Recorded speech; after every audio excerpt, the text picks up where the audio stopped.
तो चलिए दोस्तों, मिट्टी की खुशबू और टूटे सितारों के दास्तान कहानी का दूसरा भाग पढ़ते हैं। और उस भाग का नाम है ध्वनि। वह अकेली थी पर हारी नहीं। रात का सन्नाटा। होटल की 12वीं मंजिल पर ध्वनि कमरे के बीच खड़ी थी। एक तरफ फोन, जिस पर दक्ष की खौफनाक आवाज अभी भी गूंज रही थी। दूसरी तरफ खिड़की, जहां बाहर वही शहर था जिसने उसे कभी अपनाया ही नहीं। अचानक दरवाजा धीरे धीरे खर्राट की आवाज के साथ खुला। ध्वनि कांप कर पलटी और हैरान। ईशा कमरे में खड़ी थी, चेहरा सफेद, आंखों में डर, होंठ सूखे हुए। ध्वनि दौड़कर बोली, ईशा, वह तुझे कहाँ ले गया था? तू भागकर कैसे आई? ईशा की आंखें ऊपर उठी और वह धीरे धीरे बोली, मैं भागकर नहीं आई ध्वनि। ध्वनि ठिठक गई। ईशा ने कांपती आवाज में कहा, मैं उसे यहां लेकर आई हूं। ईशा फर्श पर बैठी कांप रही थी। उसकी आंखों में डर नहीं, दहशत थी, जैसे उसके सीने में कोई पुराना घाव फिर खुल गया हो। ध्वनि ने उसका हाथ पकड़ा। ईशा, बोलो, क्या याद आया? किसने किया यह सब? ईशा की आंखें फैल गईं। वह जैसे किसी मूर्छावस्था में चली गई।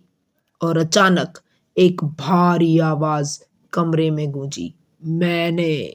दरवाजे के पीछे से दक्ष बाहर आया, धीमी चाल से, जैसे हर कदम पहले से प्लान किया गया हो। उसके चेहरे पर मुस्कुराहट नहीं थी, एक बीमार सा सुकून था। वह ईशा को घूरते हुए बोला, आखिरकार याद आ ही गया है ना? ईशा पीछे हट गई। उसके होंठ कांप रहे थे। तू तू मुझे ले गया था। तूने मुझे उस कमरे में बांधा था। तूने ही कहा था, अगर ध्वनि मेरी नहीं बनी तो उसकी दुनिया भी नहीं बचेगी। दक्ष मुस्कुराया, धीमी डरावनी मुस्कान। ध्वनि हिल गई। ईशा को क्यों? वह तो। दक्ष ने उसका वाक्य बीच में ही काट दिया, क्योंकि ध्वनि, तूने मुझे ठुकराया था। कमरे में सन्नाटा। दक्ष ने आगे कहा, मैंने देखा था कि ईशा तुझसे कितनी जुड़ी है, और जो इंसान तुझसे जुड़ा होगा वह मेरी नजरों में दुश्मन होगा। इससे फर्क नहीं पड़ता था कि वह कौन है। ध्वनि अब भी कांप रही थी। दक्ष उसके पास आया, उसके बेहद करीब। तुम्हारी हंसी में मैं अपना अपमान सुनता था। तुम्हारी चुप्पी मुझे चिढ़ाती थी, और जब तुमने ना कहा तो मेरा दिमाग खराब हो गया। दक्ष ईशा की तरफ बढ़ा। और तुम्हें तो बस चारा बनाया था। सोचा था तुम्हारे डर से मैं ध्वनि को मोड़ दूंगा। ईशा चिल्लाई, ध्वनि भाग! वह। लेकिन इससे पहले कि दक्ष ईशा को पकड़ता, ध्वनि ने बीच में कदम रखा। उसकी आंखों में अब डर नहीं था, आंखों में आंसू थे, पर साथ में आग भी। ध्वनि बोल पड़ी, बस, बहुत हो गया। तुमने मेरी सहेली को डराया, उसकी जिंदगी नर्क बना दी, हर कदम पर मेरा पीछा किया, और यह सोचते रहे कि मैं हमेशा डरती रहूंगी। दक्ष हंसा, हाँ, क्योंकि तुम डरने के लिए ही बनी हो ध्वनि। ध्वनि ने फोन निकाला और स्क्रीन आगे कर दी। रिकॉर्डिंग चालू थी। दक्ष की आंखों में सदमे का तूफान। ध्वनि धीमे लेकिन कठोर स्वर में बोली, तूने एक बात तो सही कही थी। मैं डरती थी, लेकिन अब नहीं, क्योंकि आज मैं अकेली नहीं हूं। उसने ईशा का हाथ थामा। ईशा ने कांपते हुए अपना सिर हिलाया।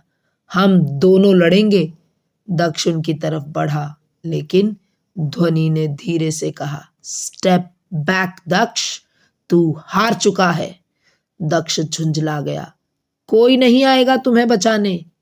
कमरे का दरवाजा मैंने लॉक, तभी दरवाजा धड़ाम से खुला। कमरे में पुलिस, होटल सिक्योरिटी और 2 महिला कांस्टेबल्स पहुंच गईं। ध्वनि की रिकॉर्डिंग और होटल की सीसीटीवी फुटेज सीधा एसीपी के पास भेज दी गई थी, क्योंकि ध्वनि ने पहले ही अपने फोन का इमरजेंसी बटन दबाकर पुलिस को खतरे की सूचना दे दी थी। दक्ष पीछे हट गया। उसके चेहरे पर घबराहट साफ नजर आ रही थी। नहीं नहीं, यह नहीं हो सकता। ध्वनि, तुमने मुझे धोखा दिया।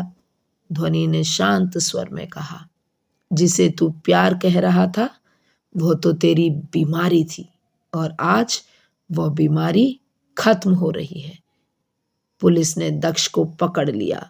वह चिल्लाता रहा, ध्वनि तुम मेरी हो, तुम मेरी ही रहोगी। ध्वनि ने आंखें बंद कर ली। पहली बार राहत की सांस उसके अंदर उतरी। ध्वनि और ईशा दोनों फूट फूट कर रो पड़ी, कंधे से कंधा लगाकर। दोनों टूट चुके थे, लेकिन अब दोनों एक दूसरे को संभाल रहे थे। ईशा बोली, ध्वनि, उस रात जब दक्ष मुझे ले गया था, मैं सिर्फ तुम्हारे लिए डरी थी।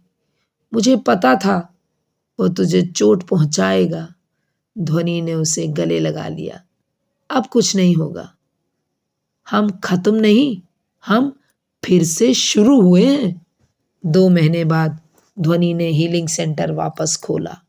ईशा भी वहीं काम करने लगी। दोनों ने मिलकर उन लड़कियों की मदद करना शुरू किया जो डर के कारण बोल नहीं पाती थी। ध्वनि आखिर में दिल ही दिल में सोच रही थी, जो डरता है वह मरता है, जो लड़ता है वही जीता है। कुछ समय बाद ध्वनि अपने हीलिंग सेंटर में खड़ी थी। दीवार पर एक कोट लिखा है, जो खुद टूटा हो वही दूसरों को जोड़ना सिखाता है। ध्वनि अब डर की कहानी नहीं, ताकत की परिभाषा है। लोग उसे कहते हैं, तुम्हारा नाम ध्वनि क्यों है? वह शांत मुस्कान के साथ जवाब देती है, क्योंकि मैं टूटी थी, पर मिट्टी की तरह फिर से खुद को गढ़ लिया। बारिश की मिट्टी की खुशबू हवा में तैरती है और हमें यह सीख देती है, कुछ कहानियां डर से नहीं, ताकत से खत्म होती हैं। और ध्वनि ने डर नहीं, अंधेरा खत्म किया। तो दोस्तों, ध्वनि की ये कहानी बताती है कि डर सिर्फ एक चुनौती है, और साहस और निर्णय शक्ति से हर चुनौती को मात दी जा सकती है। अगर आपको यह कहानी पसंद आई तो लाइक, शेयर और सब्सक्राइब करना ना भूलें। नीचे कमेंट में बताएं कि आपको ध्वनि की बहादुरी कैसी लगी, और अगर आप आगे भी कोई कहानी पढ़ना या सुनना चाहते हैं तो उसका नाम ज़रूर लिखिएगा। धन्यवाद।